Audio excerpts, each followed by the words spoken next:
artist talks in a big lecture hall, but we wanted this to be more intimate. Alfredo said he wanted to be able to talk to you and see you.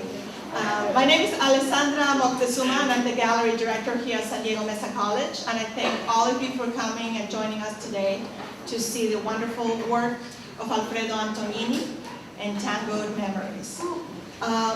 I saw Alfredo's work a few years back, and as a painter myself, I was really impressed with his use of color.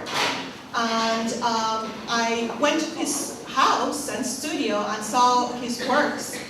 And every time I would come to his home, I would fall in love with a different painting. And finally, I decided for this exhibit to just cover our walls with different themes and topics that he's been dealing with in the last few years.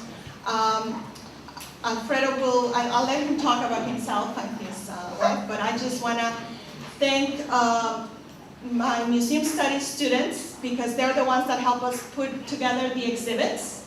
And so I'd like to give them a hand for all their hard work. I also want to thank Pt.1, who is the gallery coordinator, who helps with everything, every little detail here in the gallery.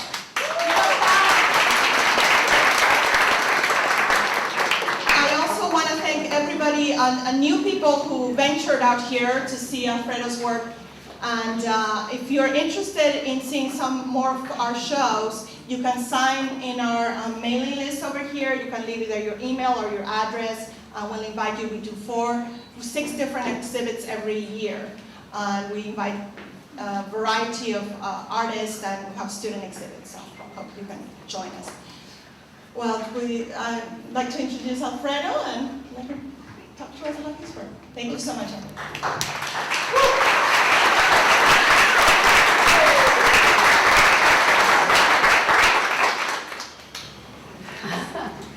Well, I thought it would be interesting to talk a little bit about what I do and about my background, because I come from a very different background than here.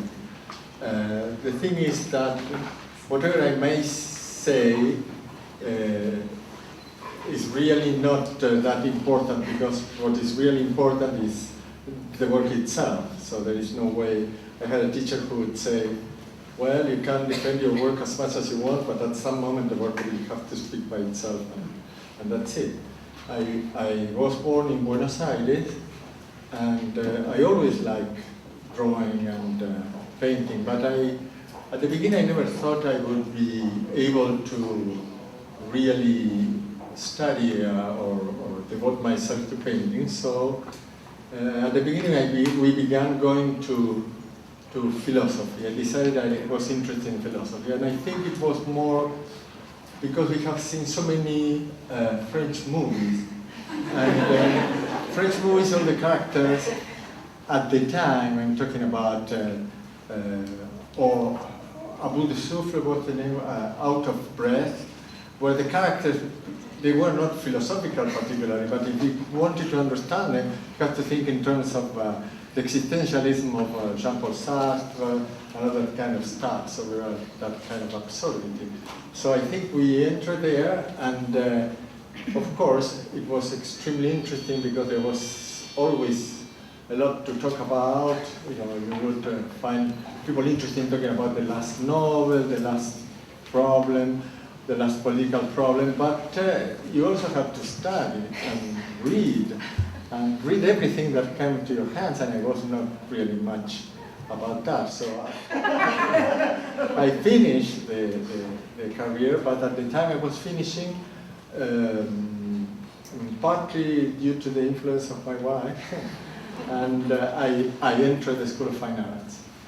And well, the School of Fine Arts was an interesting place to be, but it was around the 60s, this thing. And still in the art establishment was very important Paris and the School of Paris. I mean, we would look at people like Picasso, Matisse, and we were beginning to hear about all those. It's not that we begin to hear, but we were becoming household names the American movements, no? So it was a little conflictive. And I usually had this thing. I was kind of more related to intimate works that were more like related, like still life, for instance. Something that is done a little bit alone, one person to one person. And so at one moment you have to make a choice, no? And that had to do, also was a very conflictive time, because there was a lot of politics. In the 1968 was upheaval all over the world, and that was also felt very much in Buenos Aires. So I was very interested in this kind of art. I was interested particularly in painters like the still lives of Picasso, or there was a guy called Giorgio Morandi, an Italian who works a lot with still lives, and those were kind of formative. It's not only deliberately, but it's also like some kind of unconscious thing that works with it. And then we were there, and you had another really important influence, which is the music in Buenos Aires. You have the tango, that is really, everybody knows about the tango, but there is a little bit like an atmosphere, general atmosphere. And you feel that that's kind of involves you. And at the moment I was there in the school, there was always happening some big change there.